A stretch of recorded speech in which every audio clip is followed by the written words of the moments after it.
Jerusalem, one of the oldest cities in Israel, and could be also in the world. Some 6,000 years ago, or maybe even more, people came and settled here. This is where it all started. And the reason they came here is that there is just above water. Down below in the valley, there is a spring.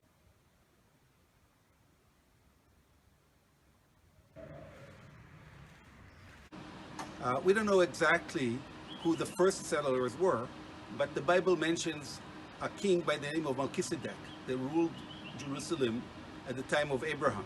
That is probably some 4,000 years ago or so. We know that at a certain point, David, king of Israel, came and made Jerusalem his capital, and he also renamed the city and called it the City of David. Thousands of years of history are discovered in archaeological excavation all over the city.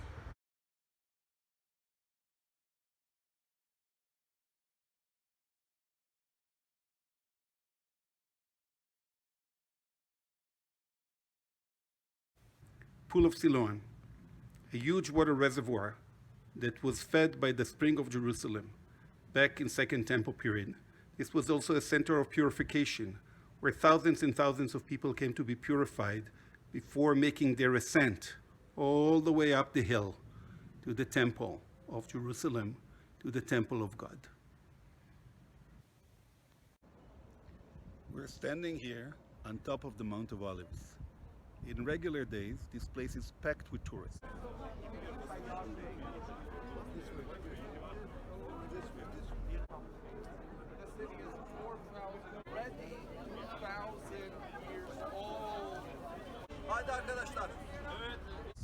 But now, because of Corona, the place is empty.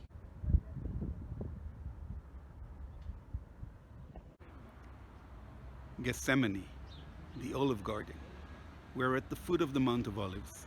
This is the place where Jesus was arrested, and from here he was taken to his trial. Og så ligger de dem på den sten, hvor Jesus bliver overgivet, og så tager vi et billede af det.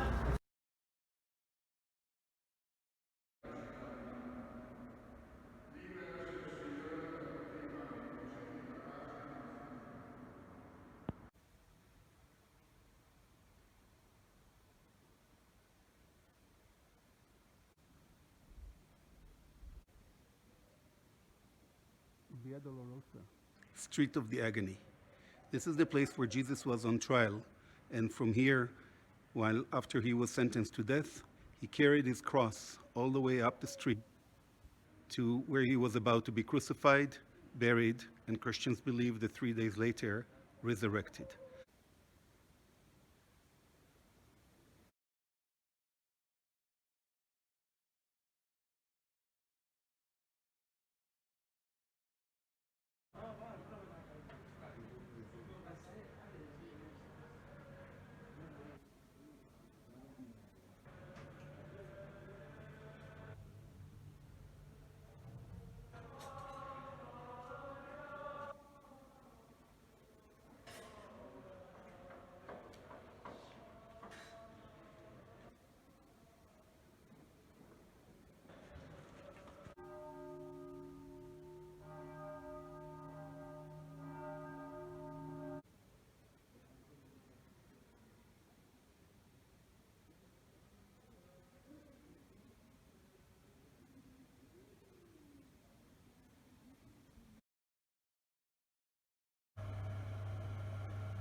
the Tower of David Museum, the fortress of Jerusalem, the citadel of David. Today is a history museum of Jerusalem. Back in the ancient time, a fortress built in medieval time over archaeological remains of something that is even earlier than that. The museum is run by Elat Lieber, General Manager. So, hi Elat, thank you for joining us. Hi, welcome to the Tower of David. Could you tell us a few words about the museum?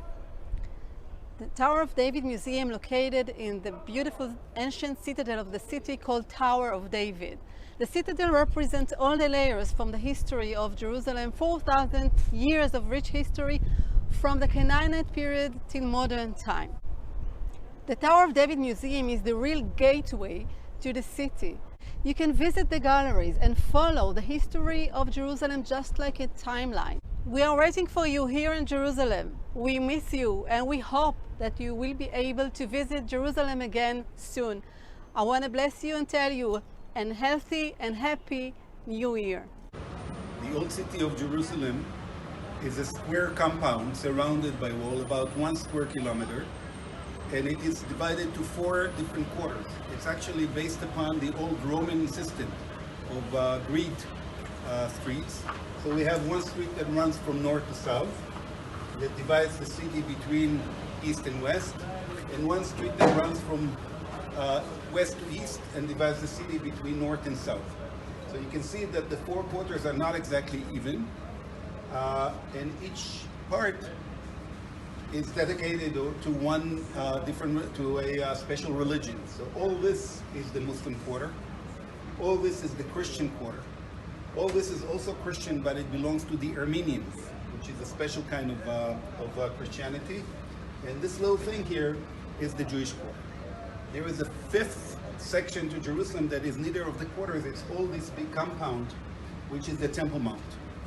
Back in the time of King David, this was chosen to be the place where God's house was to be built. Solomon, the son of David, built here a temple. It was destroyed. Today it's a whole big Muslim compound with a big shrine that commemorates Muhammad's ascension to heaven. So right now we are in the Jewish quarter, and we will explore all around this area.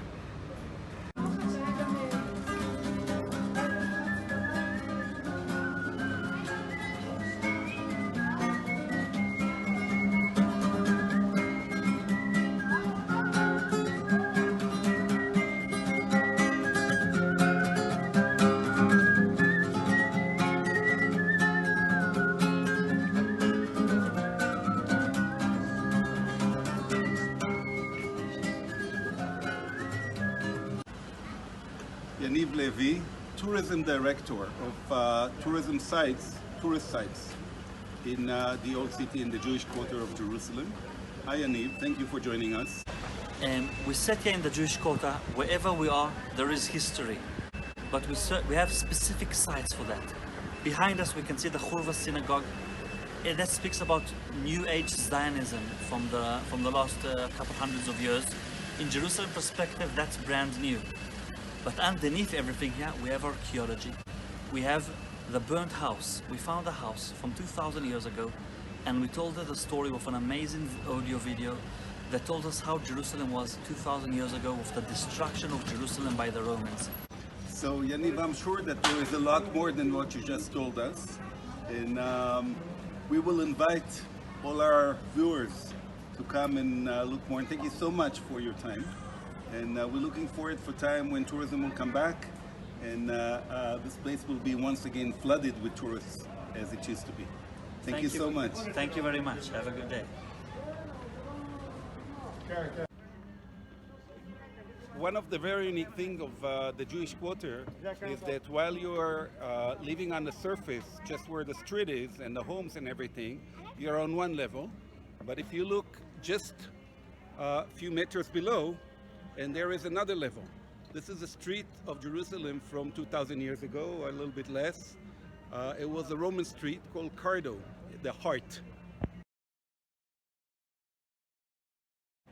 So we went down a few steps, and here we are on the level of Jerusalem about 1,700 years ago. And at the time, Jerusalem was lower than it is today. And the street had two sidewalks and a street in the middle. The columns here supported the roof above us, and on the sides, there were shops. So here we have, for instance, we are standing in front of two shops. You can, in a minute, you will see the arches. Here is one, and here is another one. So these are shops of Jerusalem from 1700 years ago, 1600 years ago, Roman Byzantine times.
So this is Sevan. He's Armenian, and he's painting on ceramics. This is his shop, and all the stuff that you see here is all his handwork. And Sevan was kind enough to show us how he works. Hello. So this is a plate. Yes. Hi, Sevan. Hi, how are you? This is a plate. It shows all the holy sites in Jerusalem. So this is the Church of the Holy Sepulchre. This is St. James Cathedral. This is the Nativity Church of Bethlehem. And this is St. Mary's Church, where she was died. And this is the Armenian cross. It says on it, Surtago, St. James. So all this is made by the Armenians, by me. And each one is different. You see, it's unique. Each piece you make, unique work. You see, this is for Rosh Hashanah we are making, like Shana Tova, all kinds of Jewish, Christian, Armenian, pomegranates designs. You can look, enjoy. So do you get any clients now that tourism is away? No, this time is quiet. This time is very quiet, but after the corona, we hope people will come back. Yes. We all are very much hopeful for that. Thank you. Thank you so much, Sevan. You are welcome. God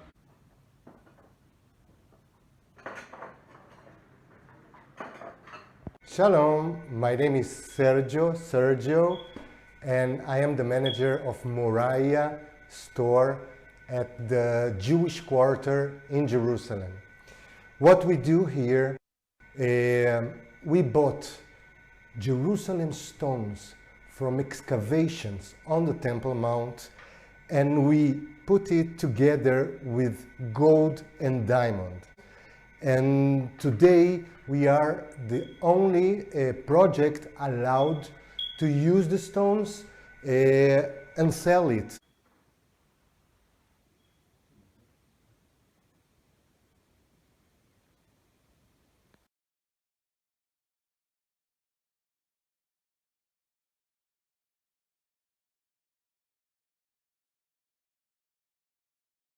I invite you to come here.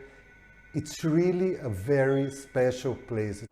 Shalom, my name is Moshe Kempinski, and I, together with my brother Dov, have been running the shop here in the Old City for a very long time. We're here almost 36 years, and the purpose of our shop is to be a place that would present the biblical, archaeological, and national history of this land, so that every item in the shop, every piece of jewelry, every book, every art piece reflects the meaning behind this land. Every piece of jewelry has a story, was created with a story. And the reason for that is we want to impress upon people that this is not a land to visit simply because of its history and archaeology, but it's a land that impresses you. It's a land that impacts you. It's a land that makes you feel, in some ways, like you've come home. No one comes to this land and doesn't feel in some ways as if they've arrived, they've come home in a certain way, and purpose. So people come to the shop, some come and just to come and talk, others come and try to take something that will speak to them when they go home. Hi, this is Bassam Barakat Antiquities Shop. The address in David Street, number 78, the main street. We are here. I am the 5th generation in this store. This is in the old city, of course. We are authorized antiquities dealer.